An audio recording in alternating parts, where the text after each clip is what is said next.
have translated extensively numerous scriptures in Sanskrit into English.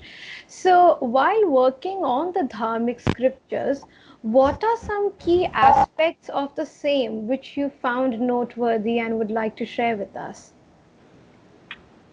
Um, I will repeat the point I said about uh, multidisciplinary.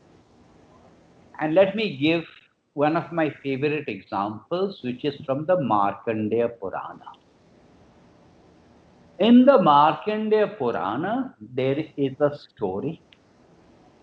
There is a story about a demoness named Jataharini.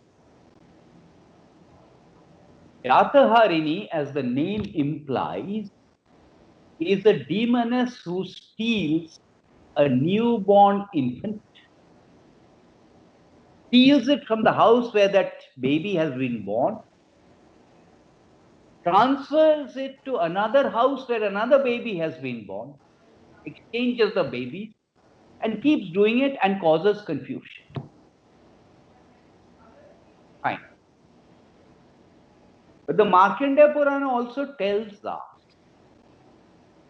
that in the process, this demoness devours, eats the third baby.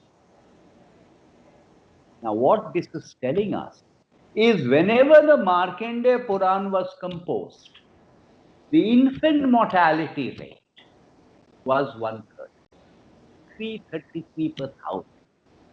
And until the 19th century, the infant mortality rate, even in some developed countries, used to be of that magnitude, or certainly the end of the 18th century. Now, this is the kind of thing that will not normally occur to a traditional Indologist or Sanskrit scholar. It will only occur to someone who has a development perspective in mind. Or take another example.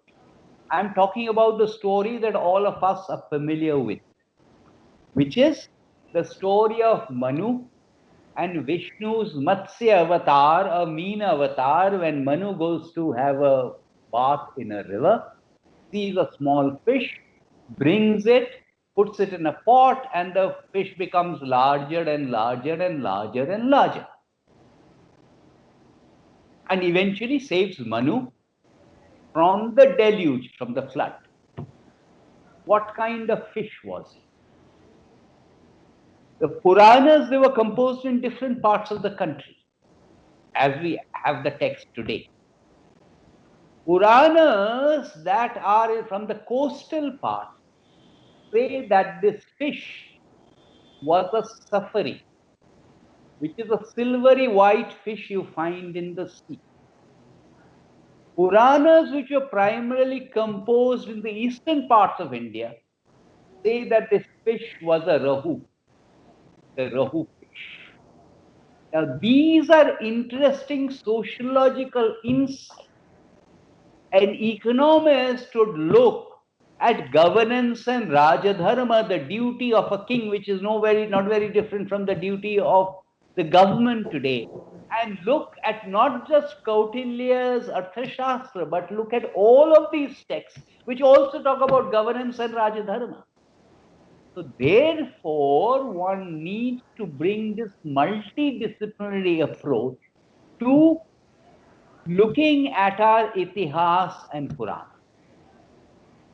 Very true, sir. This multidisciplinary approach should be a priority for all the Sanskrit students and all the Sanskrit translators who are working in this direction. Please remember to subscribe to us and switch on the notifications for this channel. For our other social media links, more content, and to support our work, please visit citti.net. Dhanyavad. Namaskar.